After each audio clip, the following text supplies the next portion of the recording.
Bienvenue à tous et bienvenue à l'Ascar Révélation. Le game, ça se passe dans le vrai, ça se passe pas sur un putain d'internet de merde. Je vais boire un coup. Elle est où la bouteille? Putain, la bouteille de merde encore.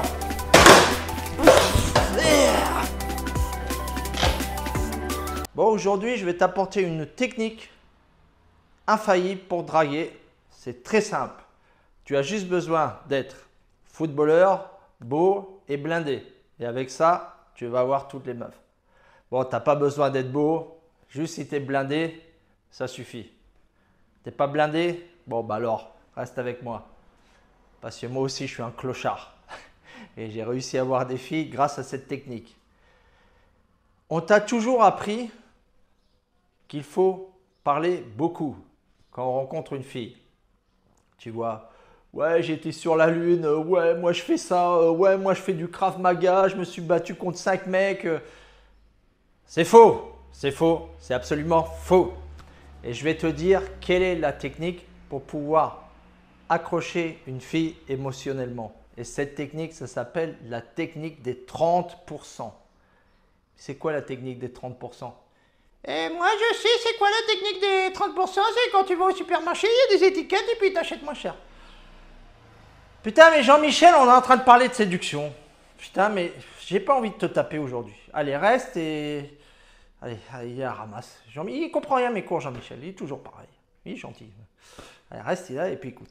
La technique des 30%, en fait, c'est dans une interaction, quand on parle avec une fille, toi, tu dois parler seulement 30% du temps. Tu vois? C'est pas à toi de parler, c'est à la fille. Les filles, elles adorent ça. Tout le monde adore parler de soi-même. Ah ouais, moi, j'étais sur la lune, moi, je suis monté à l'Everest et tout. On s'en bat les couilles. On est là pour draguer, pour avoir une interaction. Et si tu veux avoir l'interaction, il faut utiliser la technique des 30%. Ça veut dire quoi? Ça veut dire que tu vas alimenter la conversation pour que ce soit la fille qui parle. Ok? Mais c'est pas, tu ne dois pas parler de cette manière. Par exemple, tu es là. Ah, tu fais quoi dans la vie? Ah, bah je travaille à France Télécom. Ah ouais. Et puis, t'as voyagé où l'année dernière? Ah, bah j'étais au Tibet. Et tout. Ah ouais.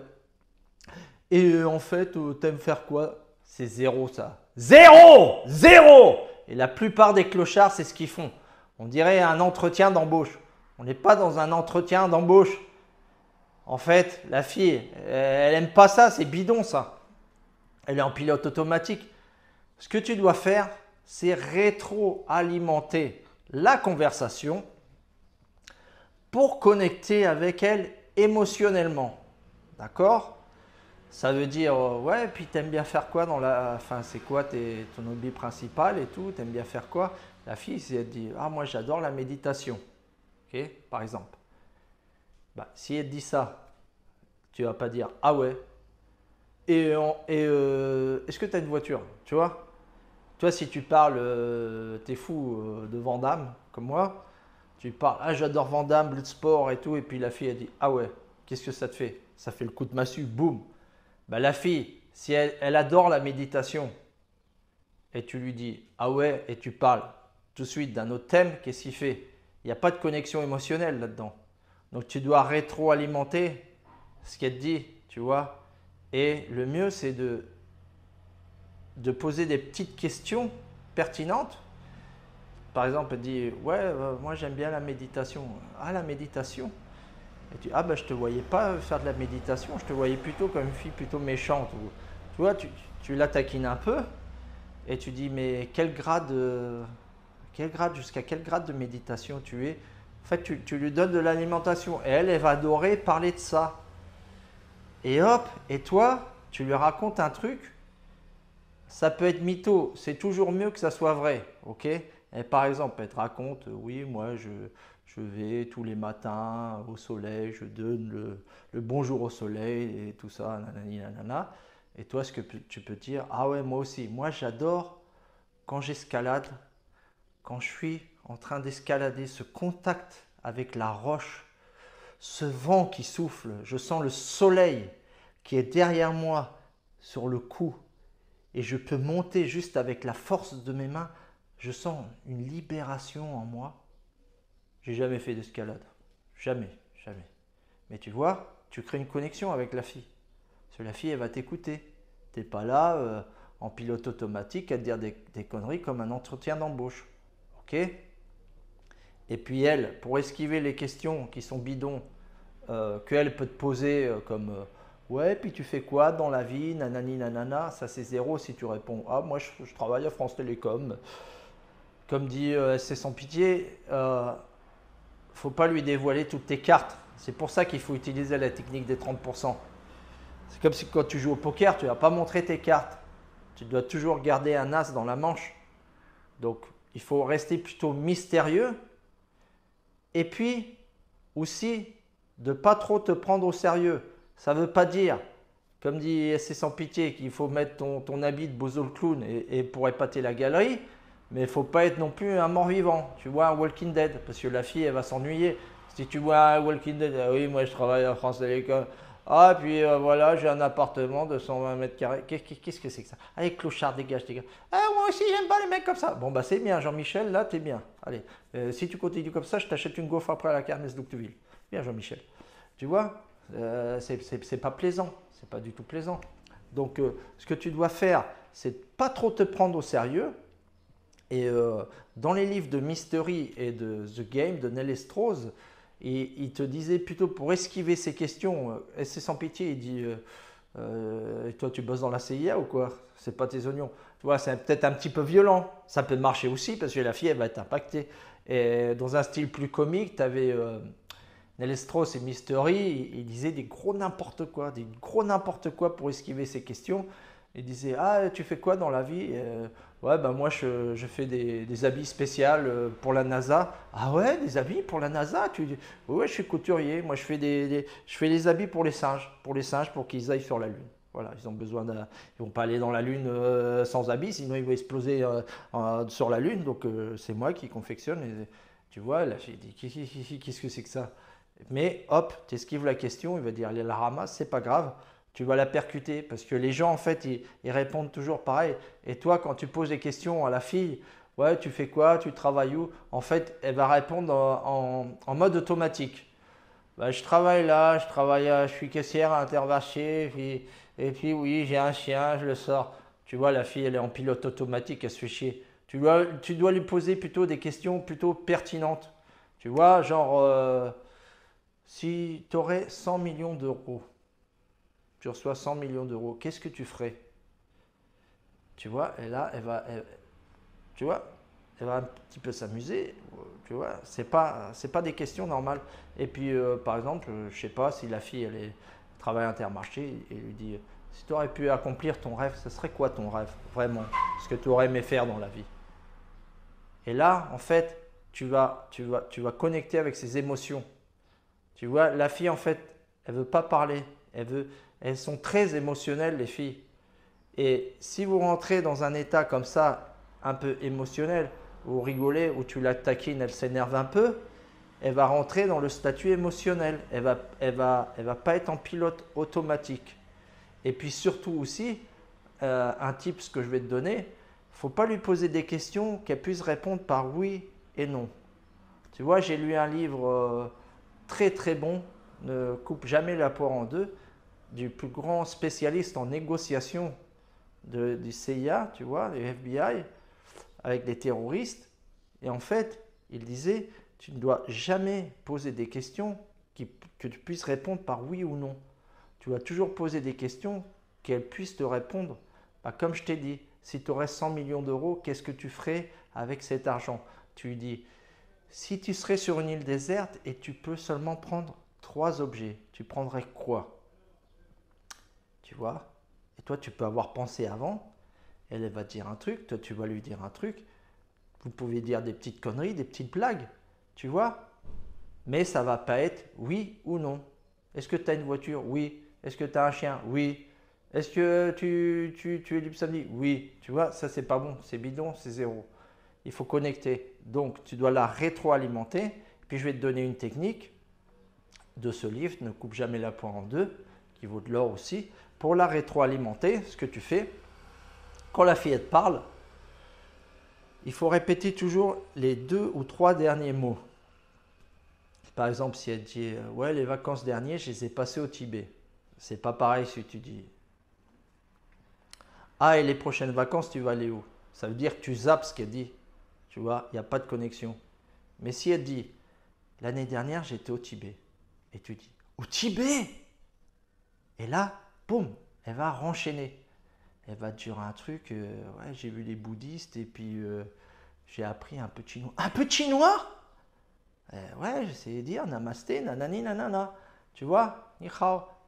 Tu es en train de la rétroalimenter. La fille, elle s'en rend pas compte parce qu'elle est tellement obsessionnée. Elle a toujours besoin de cette validation. Et les gens n'écoutent pas aussi. Ils ne savent pas écouter. Parce que tu passes d'un thème, tu vois bien avec tes amis, même avec ta maman ou avec ta copine, tu lui parles d'un truc, elle n'en a rien à battre, elle ne t'écoute pas. Donc, quand la fille te parle, quand je te dis de la technique des 30%, en fait, tu dois l'écouter activement, pas passivement. Pas comme Simpson il fait quand il parle et puis tu vois dans sa tête, il est avec les petits singes là. Ting, ting, ting, ting. Non, c'est pas ça. Ok? Tu dois l'écouter activement, la rétroalimenter.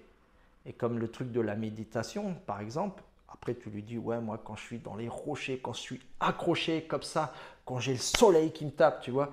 Et la fille, elle va être comme ça, elle va voir que tu t'ouvres un peu émotionnellement. Mais s'ouvrir émotionnellement, ça ne veut pas dire ouais, j'ai perdu mon chien, il est mort. Tout ça. Non, il ne faut pas rentrer dans la peine, de donner de la pitié. Ouais, comme je vois dans les émissions de First Date et tout ça. Oui, j'ai eu un cancer, je me suis sauvé, chimiothérapie, tout. Non, non, ça, pas ça, pas ça. Ok? Faire la victime et tout, le faible, pas ça. Émotionnel, ça veut dire, comme je te dis, ouais, j'adore quand je suis accroché sur la montagne, quand je sens ce vent. Tu vois, tu lui parles d'une passion, tu lui parles d'un truc que tu vis. Ou si tu adores les animaux, tu peux lui en parler. Parce que les filles, elles adorent beaucoup les animaux. Et puis, tu vois que ça soit un truc positif et agréable. Et puis aussi, il ne faut pas être non plus trop sérieux. Parce qu'on dit qu'il ne faut pas faire bozo le clown. Ok, je suis d'accord. Mais il y avait un très très grand séducteur à l'époque, Michael DeAngelo, qui est de l'époque de Mystery, et c'était le funny cookie funny, et ça veut dire que le mec, il était plutôt, tu vois, il se prenait pas au sérieux, il était plus sur les blagues, et plus pour dire des conneries, de dire du gros n'importe quoi. C'est toujours mieux de dire des conneries pas sérieuses que être un mec sérieux. Il faut être mystérieux, mais il faut pas être un mec... Et tu vois, tu es comme ça. Tu vois, le mec, c'est un killer. Ça, c'est bidon aussi. Il faut avoir la classe. Tu as un petit statut et tout. Tu parles. Tu n'es pas comme ça, comme un mongol. Est-ce que tu veux que je te paye un verre? Non, ça, c'est pas bon. Mais si tu es là avec la nana, tu as ton statut, tu as ton cadre masculin, tu parles, tu es tranquille, tu es assuré. Et quand tu regardes la nana, tu lui souris un peu. Les filles, elles aiment bien le sourire. Je vais vous dire une anecdote. Quand je travaillais à la plage, voilà, on sortait avec la moto, le quad, boum, on se promenait, puis on avait vu deux nanas, une blonde et une brune, et puis on commence à parler avec et tout. Et finalement, après, on aura pris leur numéro. Je vous dis, en 1 minute, on a juste parlé un petit peu, sourire, on était sur le quad comme ça, bien balèze les deux. Hop, on a été boire un coup et tout. Finalement, c'est moi qui ai réussi à aller avec la blonde, l'anglaise. Quand j'étais avec elle, je lui ai dit, pourquoi tu m'as choisi moi? Qu'est-ce qui t'a fait? Pourquoi tu as été attiré par moi? Et la fille, elle me dit, j'ai beaucoup aimé ton sourire. Ici, les gens, ils ne sourient pas très vraiment. Et ça, c'est vrai. Vous voyez en France, les gens, ils sont toujours comme ça, dans le métro et tout. Et quand vous allez dans les pays d'Asie du Sud-Est, quand vous vous promenez, les gens, ils vous sourient. Et puis, hop, ça crée tout de suite un petit feeling, tu vois. Et les filles, elles aiment bien ça. Ça ne veut pas dire qu'il faut sourire comme un Mongolien. Non. Mais ne pas avoir peur de sourire au bon moment. Tu vois, ça va être toujours plus positif qu'un mec qui est tout sérieux comme ça dans un bar à boire. Non. Le temps de mesrine, c'est fini. Ok? Tu comprends? Il faut être décontracté, mystérieux, ok? On n'est pas là pour épater la galerie non plus. Mais on a un sens de l'humour et de l'autodérision aussi. C'est important de ne pas se prendre au sérieux. Parce que vous voyez dans votre quotidien, au boulot, les gens qui se prennent trop au sérieux finalement, c'est quoi? C'est zéro. C'est zéro. Un mec qui a un haut statut, il n'a pas besoin de se prendre au sérieux. Il a déjà son statut. Donc ne joue pas les Jeff Bezos si tu n'en es pas un. C'est absolument nul. Il faut être plutôt cool, mais toujours dans le cadre masculin. Ok? Donc, tu écoutes mes conseils. Je suis là pour t'aider. Lascar Révélation. Ok? Merci pour votre soutien. C'est très gentil. Il y a très peu de haineux et les haineux, je les accepte aussi. Vous êtes les bienvenus car je suis là pour simplement donner de l'information pour aider les gens.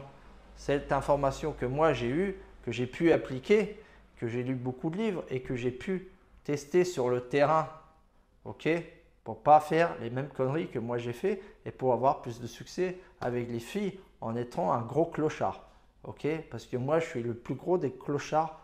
Je suis ni rentier, je ne suis pas millionnaire comme Marc de la chaîne de la vérité. C'est pour ça que pour moi, je trouve que j'ai eu beaucoup de mérite parce que j'ai pu draguer et accrocher des nanas qui étaient magnifiques sans un rond. Et je vous le dis, c'est vrai, on peut draguer sans un rond. C'est beaucoup plus facile quand tu as de l'argent, mais on peut toujours s'en sortir sans argent. Ça, c'est important. Il n'y a pas beaucoup de monde qui le dit. Lascar Révélation, je suis là pour vous aider.